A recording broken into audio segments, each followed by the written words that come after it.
It was just another day at work for Ran Bahadur Guru.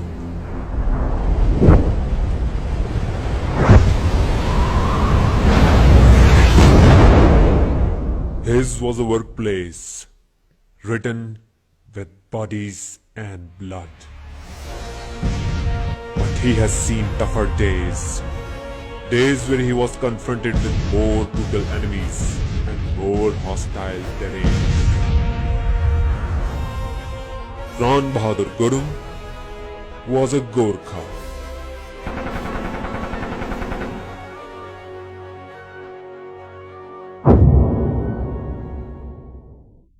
But that day of July 2013 was his last. Ran Bahadur Gurung sacrificed his life in the honorable tradition of his proud race. In a faraway land of Kupwara district in Kashmir, the Indian army performed his cremation.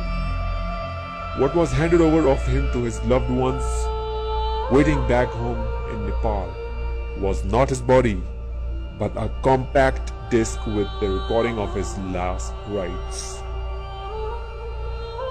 While Indian Army takes utmost pains to bring back bodies of fallen soldiers of Indian origin, Gorkhas are not considered privileged enough.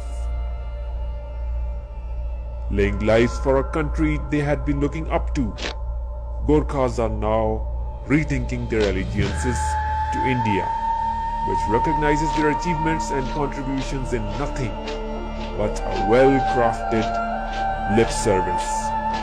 Hindustan ने वो कोई लड़ाई जीती नहीं है जिस जीत के साथ किसी नेपाली का रक्त न बहा, किसी नेपाली ने शहादत न मोली। भारत के स्वाभिमान के लिए, भारत की रक्षा के लिए नेपाल का बहादुर मरने मटने के लिए कभी पीछे नहीं रहा।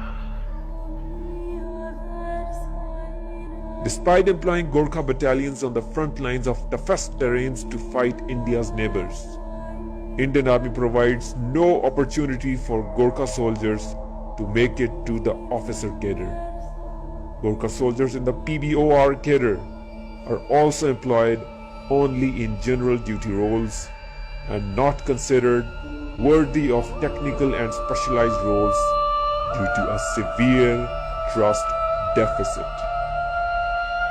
Those 21 non-Gorkha soldiers of Indian Army who fell with Ran Bahadur Gurung also belonged to the Bihar regiment, and their loved ones received their bodies. Back at home of Ran Bahadur Gurung, however, it was a disappointing day. अन्तिम अवस्थामा पनि उसले हेर्नु नपाउँदा हामीलाई चाहिँ सरकारसँग यही लाग्छ कि एक प्रकारले भन्यो भने त बेजे जस्तै भएन त sir. Little did his family know that they were caught in implementation of the ideology of an ancient charlatan, Chanakya.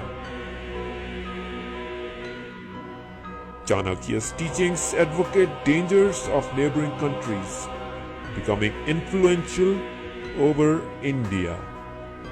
For this very purpose, India deliberately has to belittle her neighbors in order to be the top dog in the realm of regional influence. But this is not the case of Gorkha soldiers only. It's a case of the fate of Nepal. While a large part of Nepal is under occupation from India, voices are now gaining momentum which call for breaking the shackles of Indian hegemony in Nepal.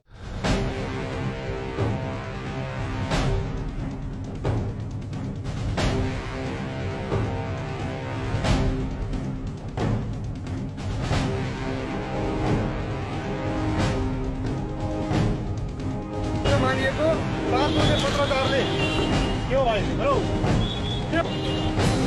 भारतीय विस्तारवाद मुर्दाबाद, भारतीय विस्तारवाद मुर्दाबाद, भारतीय विस्तारवाद मुर्दाबाद,